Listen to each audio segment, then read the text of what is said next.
আজি আমি বজালী জিলা হাইস্কুল শিক্ষক সন্থাই আমাৰ বজালী জিলাৰ হাইস্কুলৰ প্ৰধানসকলক আমন্ত্ৰণ জনাই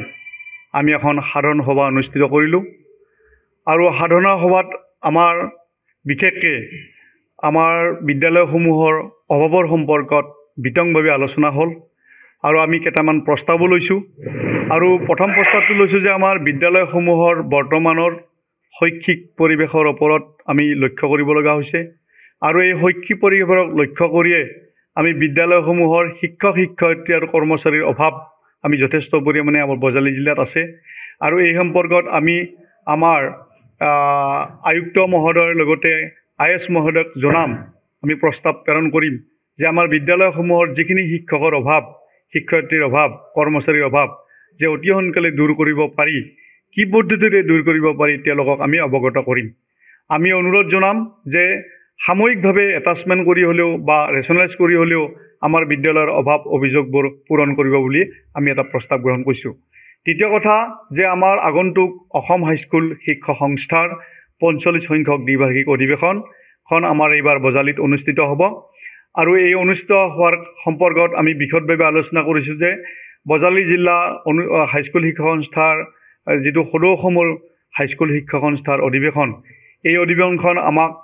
বাগমাৰা উচ্চতৰ মাধ্যমিক বিদ্যালয়ৰ খেলপথাৰত অনুষ্ঠিত কৰিবৰ বাবে তেওঁলোকে আজি আমাক পত্ৰযোগে বা তেওঁলোকে উপস্থিতি আমাক আমন্ত্ৰণ জনাইছে আৰু আজিৰ সভাত সিদ্ধান্ত হৈছে যে এই অধিৱেশনখন বাগমাৰাতে অনুষ্ঠিত হ'ব কিন্তু অধিৱেশনৰ আমি তাৰিখ নিৰ্ধাৰণ কৰা নাই সদৌ অসম হাইস্কুল শিক্ষক সংস্থাই নিৰ্দেশ মতে তেওঁলোকে আমাৰ অভ্যৰ্থনা সমিতিখন গঠন কৰিব আৰু তেওঁলোকে আহিব আৰু সিদিনাখনে আমাৰ অধিৱেশনৰ তাৰিখ গঠন কৰা হ'ব দে চাওক আচলতে এই বিষয়টো বহুত পুৰণি বিষয় কাৰণ এই সম্পৰ্কত যে শিক্ষকৰ অভাৱটোৰ ক্ষেত্ৰত আমি দাবী দি আহিছোঁ আৰু বিশেষকৈ আমাৰ শিক্ষকে গুণোৎসৱটো আমি আমাৰ বিদ্যালয়সমূহৰে হওক যে জিলা বৰপেটাই হওক বা বজালী হওক বৰ সুন্দৰভাৱে গুণোৎসৱ আমি উদযাপন কৰোঁ আৰু উদযাপনৰ ক্ষেত্ৰত আমি শিক্ষকৰ অভাৱৰ কাৰণে আমাৰ কিছু ব্যাহত হৈছে ছাত্ৰ ছাত্ৰীসকলৰ কাৰণে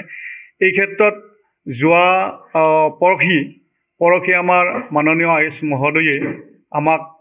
সন্থাসকলক মাতি পেলাই এখন বৰপেটাত IS অফিচত এখন মিটিং আয়োজন কৰিছে